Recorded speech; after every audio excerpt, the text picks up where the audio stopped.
Global supply chains are being reconfigured. Economies are seeking trusted and resilient partnerships. We have seen over the last decade that overdependence on a single segment of the supply chain creates vulnerability.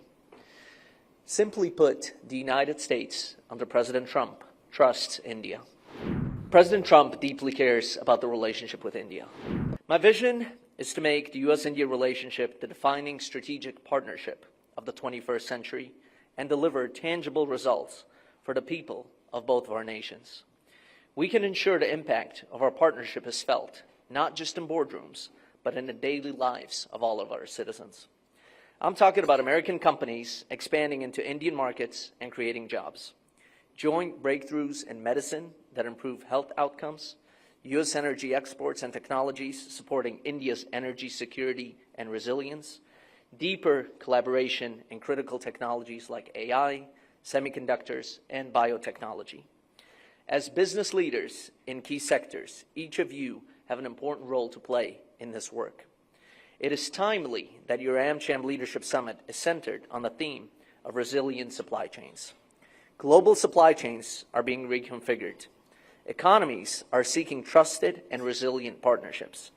We have seen over the last decade that overdependence on a single segment of the supply chain creates vulnerability. Simply put, the United States, under President Trump, trusts India. That's where the U.S.-Indian partnership has the potential to be globally transformative. Working together, America and India can combat dependence, allowing a broader range of suppliers to reach markets. Together, we can integrate value chains, accelerate technological advancement, and strengthen energy security. The United States and India are uniquely positioned to drive the next phase of global economic growth. And when we work together on such shared objectives, we create more than the sum of our parts. India's expanding manufacturing ecosystem, digital infrastructure, innovation capabilities, and skilled talent pool complement America's leadership in technology, investment, advanced research, and entrepreneurship. Our shared ambition of achieving $500 billion in bilateral trade by 2030 reflects the level of connectivity between our economies and shared confidence in the scale of opportunity. We stand at a remarkable moment. Over the last 2 decades, we have seen bilateral trade grow from about $20 billion to over $220 billion in goods and services. That 11-fold increase reflects deep trust, along with strengthened economic integration. Today, the United States and India are among each other's top trading partner. I often talk about limitless potential and what it is that our two nations can do together. And I'm always amazed at the individuals that come visit us at the U.S. Embassy. Every single week, CEOs from the United States are here. And they're here, they're not in other parts of the world. Every single week, CEOs from the United States come to the embassy and say, I want to move my company from another country to India. And in the last week alone, from Uber to Walmart, their top CEOs are here. This week, we'll be welcoming executives from Boeing, Lockheed, GE. This is not a one-off. This is a regular occurrence, and it's a testament to that limitless potential between our two countries. Of particular note, this growth is increasingly driven by innovation, investment, and high-value sectors, from digital trade and advanced manufacturing to energy and emerging technologies, linking not just large corporations, but also startups. We've seen unprecedented progress, and we have incredible potential ahead if we choose to work together.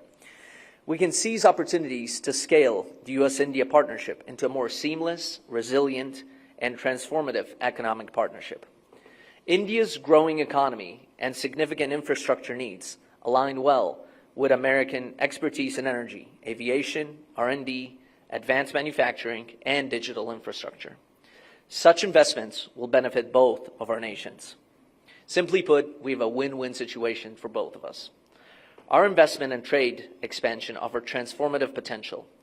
President Trump's goal is to facilitate bilateral trade in a way that creates lucrative opportunities for American businesses and workers. Our current interim trade agreement is on the table for us to finalize, and that will unlock prosperity for both of our nations.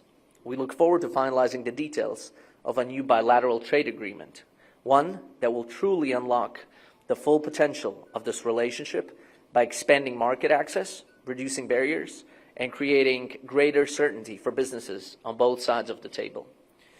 We've talked about supply chains. Well, this agreement done right would strengthen those supply chains. It would also catalyze new investments and drive sustained, inclusive growth, bringing tangible benefits to our industries, our workers, and our economies. Last month, the Indian delegation sent a trade team to Washington, D.C. to help finalize the trade deal. Next month, the United States will be sending a delegation to Washington, once again focused on the trade deal. To all of you who have asked, what is taking so long? It has been a year and a half since we started these negotiations on the trade deal. To put in perspective, the European Union took almost 19 years. And so we are confident that over the next few weeks, over the next few months, this trade deal will get finalized. It will bring the stability and the opportunity for both of our sides. We need predictable taxation and regulatory framework that enable businesses to thrive. We need candid and constructive engagement on export controls and technology flows, grounded in trust. And we need strong intellectual property protection to encourage innovation and investments. More importantly, we must work together as partners to drive growth and stability across the region. Investment flows are reaching new heights. Indian companies continue to expand in the United States, particularly in pharmaceuticals, manufacturing, and technology, while U.S. firms are expanding their footprint in India's fast-growing market. I was thrilled to see Indian companies committing more than $20 billion investments in the United States at the annual Select Investment Summit. And not only is that a big number at $20 billion, all the embassies compete to bring investment into the United States. And we were thrilled to see that our embassy, working with our partners here in India, was first in the world, which is an incredible achievement. Thank you. They know those investments will have powerful return, both in profit and often in innovation. But I'm sure not news to those of you in this room today who already know that. President Trump deeply cares about the relationship with India. President Trump deeply cares about Prime Minister Modi. It is one of the reasons that this relationship is on this track and we're able to move things at a much faster rate. I'll share with you, the President and Prime Minister right now are speaking about every 3 weeks. And on the last phone call they had, the way the President Trump ended the phone call with the Prime Minister is he said to him, I hope the people of India realize how lucky they are to have you. And he truly means that. You have a Prime Minister who moves fast, has a vision, and delivers. And so on that, we applaud you. Similarly, President Trump is a visionary who sees the value and potential. In February of last year, just weeks into his second term, he and Prime Minister Modi launched the Transforming and Relationship Utilizing Strategic Technologies, known as TRUST, the TRUST Initiative. Under the framework, the United States is laser-focused on boosting bilateral cooperation on AI development and expanding trusted supply chains for active pharmaceutical ingredients and critical minerals. Since then, the U.S. private sector, led by those in this room, has made significant commitments in India to realize those goals. Amazon expects to invest $35 billion into India by 2030. Microsoft announced a $17.5 billion investment in India, including the expansion of hyperscale cloud infrastructure.